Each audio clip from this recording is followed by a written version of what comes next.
Hey guys, Dr. Morse, injury experts. So I wanted to provide you an update on Jayson Tatum. Now, Tatum was part of that big group of rash Achilles tears in the NBA last season.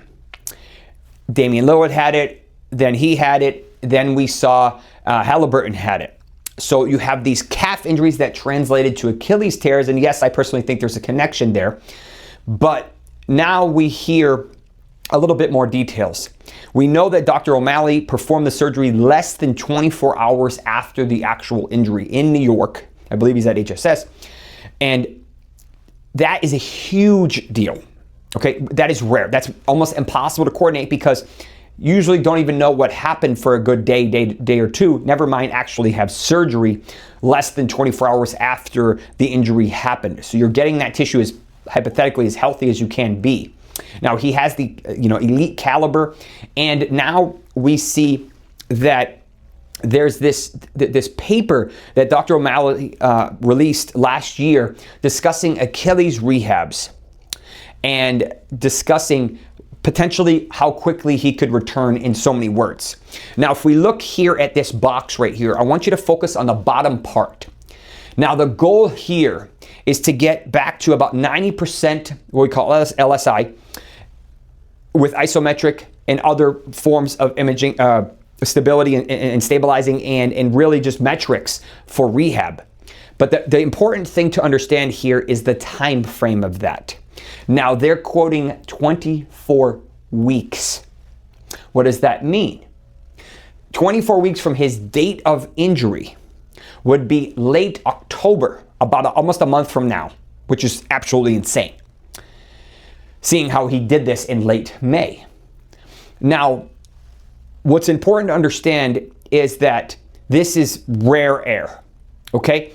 Now, I want to show you a video that dropped yesterday, or maybe 2 days ago at this point, in terms of Tatum actually already playing and rehabbing and actually lifting.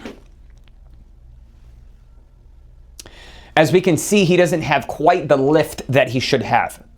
But the fact that he's actually able to do these moves, to do these things this quickly is incredible. So do I think him returning in November is possible? It is technically possible, yes. Do I think it's realistic? Probably not. I think December or maybe January is probably more realistic. But as long as he's meeting his metrics and meeting his recovery timelines with the therapist, I think there's a very good shot that Dr. O'Malley clears him and to return to play. Now, whether or not the team's going to clear him and whatnot, we don't know. But this is rare air, very cool paper, very cool research, and this is the future of medicine. Now, I don't know if they ended up adding something that I personally use in my practice most days, is something called amniotic tissue or connective tissue allograft. Now, what is that? That is a form of stem cell usually taken from an amniotic sac or a placental tissue or sometimes an umbilical cord, just depending on the source. And a lot of the times the surgeons will use this as a sheet and actually wrap the Achilles tendon in areas of potential weakness. Now, this provides a reinforcement. I inject them as a micronized version. The surgeons often use them in a full sheet. So we don't know if Dr. O'Malley did this. Maybe we can get some information on whether or not he used something like this. But I'm assuming he did something called a speed bridge approach, which is basically a reinforcement of a PARS approach, from my understanding. And that is going to allow him to return relatively quickly. We saw this with J.K. Dobbins in the NFL, as well as Cam Akers, who actually ended up tearing it twice. The first time he actually was trying to come back in 6 months. And you remember that Aaron Rodgers was trying to come back in 6 months as well. It didn't work out, but hypothetically it was possible. So we're starting to see these crazy recoveries on an injury that usually was either a 9 to 12 month injury or a death sentence for the player's career. So it's beautiful to see this transition.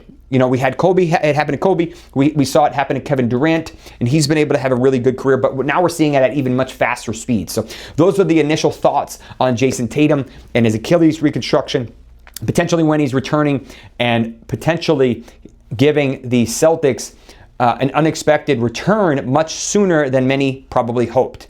I'll fill you in more when we know more, but some potentially good news for the Boston Celtics and the NBA in general.